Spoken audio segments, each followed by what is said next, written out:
नमस्कार। आप सभी का स्वागत है हमारे YouTube चैनल पवित्र व्रत कथाओं में।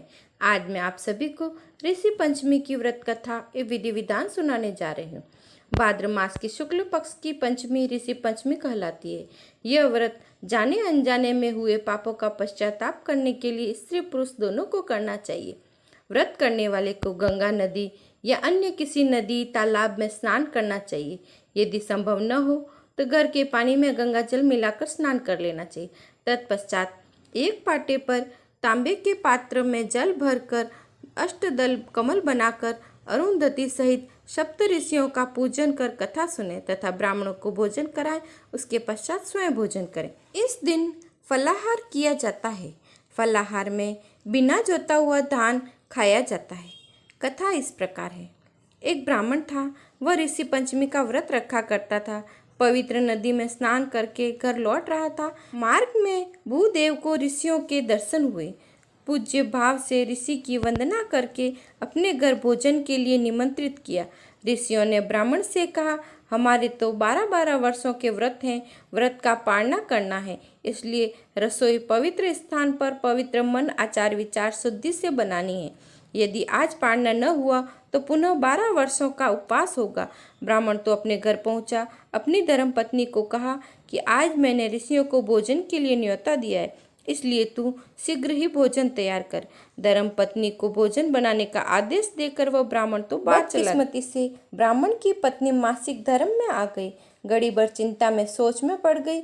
यदि ऋषियों को भोजन न कराया जाए तो वो क्रोध में आकर हमें श्राप दे देंगे। कुछ रास्ता निकालने के लिए वह अपनी पड़ोसन से सलाह लेने गई। उसकी पड़ोसन ने बताया 108 बार स्नान करने के पश्चात रसोई बना ले। ब्राह्मणी पत्नी ने ऐसा ही किया। खीर पूड़ी सब्जी बनाकर ऋषियों के लिए एक आसन बिछाया और भोजन के लिए ऋषियों को बिठाया। जैसे ही भोजन की थाली परोसी गई, ऋषियों के खाद्य पदार्थ में कीड़े किलबिलाने लगे। यह अचरज देखकर ऋषि जी समाधि में डूब गए। अपनी तपस्या के बल पर उन्होंने जान लिया कि ब्राह्मण पत्नी मासिक धर्म में भोजन तैयार किया है। ऋषि ने रौद्र रूप धारण किया। दूसरे जन्म में ब्राह्मण को बैल और ब्राह्मणी को कुतिया बनने का श्राप दिया। अगले जन्म में ब्राह्मण बैल और ब्राह्मणी कुतिया बनी। संयोगवश बैल और कुतिया अपने बेटे के घर पर ही रहने लगे। बेटा धार्मिक प्रवृत्ति का था। अपने माता पिता का श्राद्ध संवत्सरी किया करता था। एक बार अपने पिता के श्राद्ध के लिए अन्य पंडितों को भोजन के लिए निमंत्रित किया। बेटे की बहू ने भोजन तैयार किया। बेटा दिन भर खेत में कृषि का काम करता था। हल जोतकर बैल को जोतता था। वह कुतिया मोहल्ले में मारी मारी फिरती थी। खीर का भरा बर्तन खुला था। बहू कुछ काम करने में लग गई। उसी समय चील सांप को पकड़कर आकाश मार्ग से जा रही थी। सर्प के मुंह से विष की कुछ बूंदें नीचे रखे खीर के बर्तन में गिर गई। कुतिया ने यह सब देख लिया।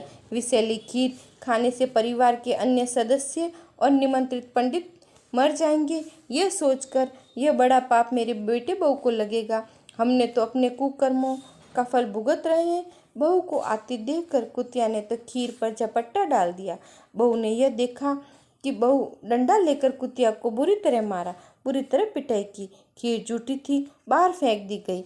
रसोई नई बनाई गई और निमंत्रित किए हुए ब्राह्मणों को भोजन कराया। संध्या के समय बेटा खेत से लौटा, साथ में बैल भी था। बैल को खूंटे से बांधकर बेटे ने हाथ पैर धोकर भोजन किया और आराम करने के लिए चारपाई पर लेट गया। इतने में बैल और कुतिया का वार्तालाप उसके कानों में पड़ा कि आज तो अपना श्राद्ध था। बहू ने खीर पूड़ी बनाए। बैल ने कुतिया से कहा, तो तुझे तो जूठन में खूब खाने को मिला होगा, परंतु मुझे तो मालिक ने आज दाना पानी कुछ नहीं दिया, बल्कि दिन भर मुझे तो हल से जोते रखा। इतने पर कुतिया ने सारी घटना कह सुनाई। वह बैल को कह रही थी, खाने के बदले मुझे तो आज मार खाने को मिली। अब बेटा सारी बातें ध्यान से सुन रहा था।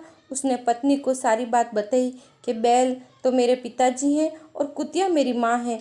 तू उनकी सेवा करना, उनको दाना पानी देना, कुतिया को खाना देना। बैल और कुतिया की योनि से अपने माता पिता को मुक्ति कराने का सोचने लगा। बैल और कुतिया की सेवा करने का कहकर बेटा तो ऋषियों की खोज में घर से निकल पड़ा। जाते जाते मार्ग में 2 बद्री के दरखत दिखे। बद्री के दरखत ब्राह्मण से पूछा, महाराज जी आप कहाँ जा रहे हैं? ब्राह्मण ने सही सही बता दिया। दरखत ने कहा, हमारा भी संदेशा लेते जाओ तो आपका भला होगा। हम पर ढेर सारे बेर लगते हैं, मगर हमारे बेर कोई नहीं खाता और भूल से जो खा जाता है तो चट से मर जाता है। संदेश लेकर ब्राह्मण आगे बढ़ा। रास्ते में दो पोखर आए। उन्होंने भी अपना संदेश दिया कि हमारा जल कोई नहीं पीता। आगे जाने पर एक सांडनी मिली जिसकी गर्दन में चक्की बंधी हुई थी। उससे चक्की से मुक्त होने का संदेश सुनाया। आगे एक नंदी मिला, उस पर पुस्तकें लदी हुई थी। नंदी ने अपना संदेश सुनाया। आगे चलकर एक पवित्र स्थान पर ऋषियों के दर्शन हुए। हाथ जोड़कर सामने खड़ा हुआ। ऋषियों ने आने का कारण पूछा। ब्राह्मण ने अपने माता पिता के श्राप की बात कही। ऋषियों ने श्राप देने का हेतु बताया। श्राप से मुक्ति का उपाय बताते हुए कहा कि जब ऋषि पंचमी हो तो फलाहार में केवल मनसा खाकर व्रत करना और उसका पुण्य अपने माता पिता को देना। दूसरे दिन पारना करना, इससे तेरे माता पिता का श्राप से मुक्त हो जाएंगे। अब रास्ते में जिन जिन के संदेश मिले थे उन सब के बारे में उपाय पूछे, प्रार्थना की। ऋषियों ने बताया कि बद्री के दो दरख्त पूर्व जन्म में पड़ोसी ने थी। दोनों चुगली किया करती थी आपस में। उनके स्वभाव होने के कारण मरने के बाद वे बद्री के वृक्ष बने। वृक्ष पर लगे बेर तू एक तोड़कर खाना तो सारा जमाना खाने लगेगा और उनकी मुक्ति हो जाएगी और बटोहे भी खाने लग जाएंगे। दो पोखर पूर्व जन्म में देरानी जेठानी थी। दोनों बड़ी मक्खी चूस थी। कभी किसी को दूध दही छाछ नहीं देती थी। बचे हुए दूध दही छाछ को बाहर फेंक देती थी। ये सब अब पोखर बनी है। पोखर पर से तू पानी पीना और उन दोनों की मुक्ति हो जाएगी। सांडनी पूर्व जन्म में किसी को भी अपनी चक्की का उपयोग नहीं करने देती थी।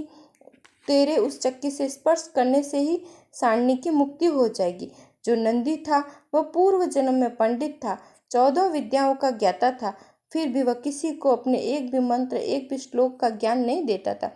पुस्तकों पर हाथ फेर देना तो उसकी भी मुक्ति हो जाएगी। ऋषियों से इतना सब सुनने के बाद उनके चरण स्पर्श करके उनसे विदाई ली। घर लौटते समय उसने मार्ग में जिनसे भी ऋषियों के द्वारा सुझाए गए तरीके थे उनसे उनकी मुक्ति कराई। उन्हें वह संदेश दिए। भाद्र मास की शुक्ल पक्ष की ऋषि पंचमी के दिन आया, तब उसने अपने प्रियजनों को ऋषि पंचमी का धर्म देने के लिए अपने घर बुलाया।